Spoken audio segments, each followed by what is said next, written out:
Why social media is the new cigarette, but you're smoking it with your brain. You're sitting in bed. It's late. You've brushed your teeth, turned off the lights, maybe even told yourself you were going to sleep early tonight. But there it is again, your thumb reflexively reaching for your phone like it's muscle memory. No thought, no hesitation, and just like that, you're scrolling again. You tell yourself it'll only be for a minute, just a quick check. But you already know that's not true. You know what happens next. Minutes turn to hours, your eyes burn, your brain spins, and you wonder why you're still awake, still anxious, still staring. What you just did? That was a hit. Not of nicotine, not of caffeine, a hit of dopamine. The thing is, social media doesn't come in a pack. It doesn't smell bad.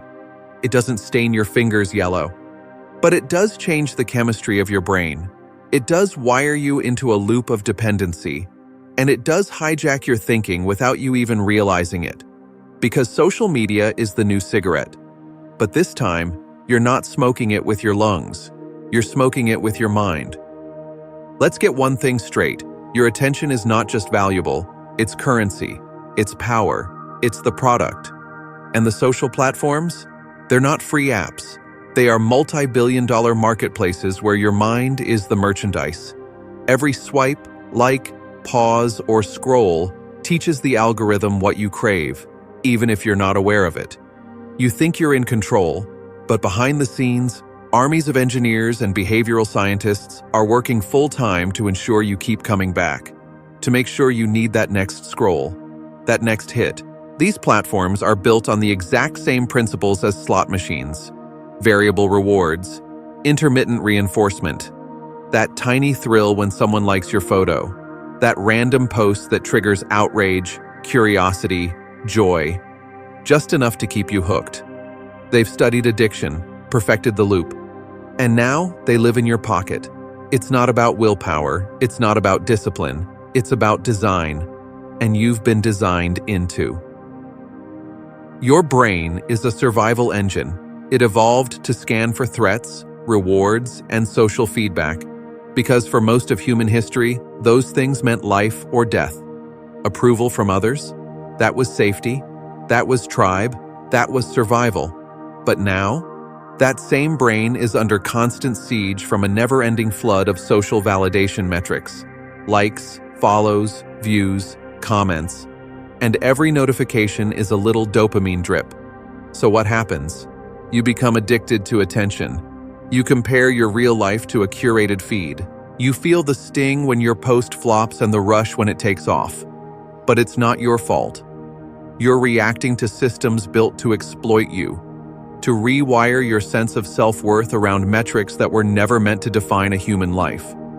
It's not just your time they're stealing, it's your identity.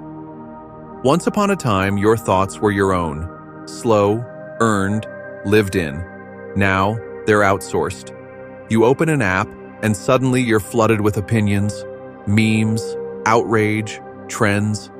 The internet is telling you what to think before you even know what you think. You don't get space to reflect, you get fed. And the scariest part?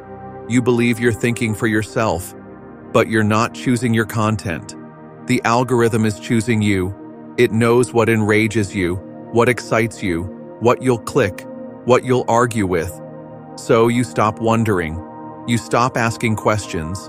You stop holding conflicting ideas in your mind because the feed is easier. And suddenly, you're not thinking, you're reacting.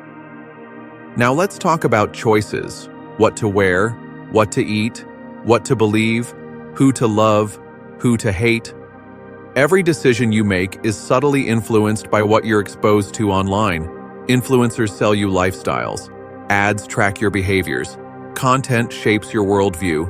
And it happens quietly. So quietly, you think it's all you.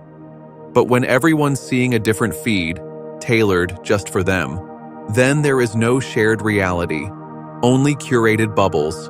And when you're in a bubble, you don't realize what you're missing. You don't even realize you're in it.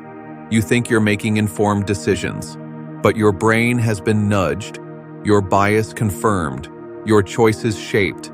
the scariest manipulation is the kind you don't see. Social media promised to bring us together, to connect us, and in some ways, it has.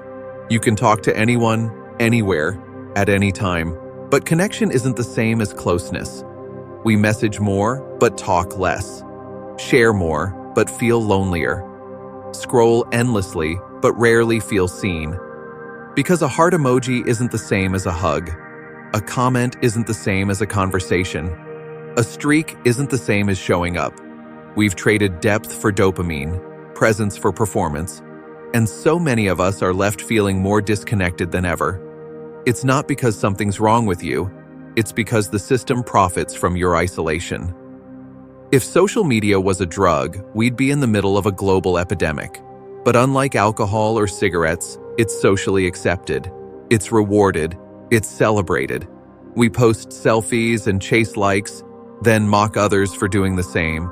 We feel ashamed of how much we scroll, but keep scrolling anyway. Why?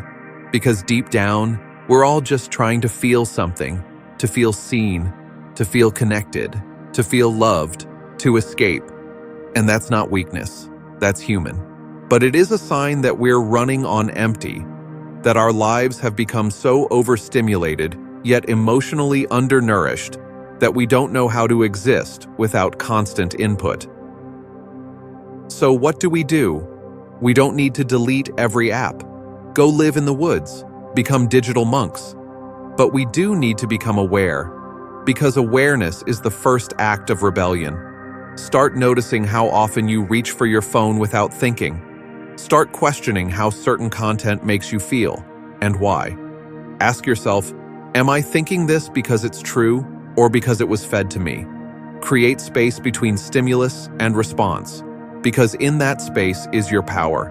That's where your real thoughts live. Talk to someone without a screen between you. Let silence be okay. Let boredom exist again.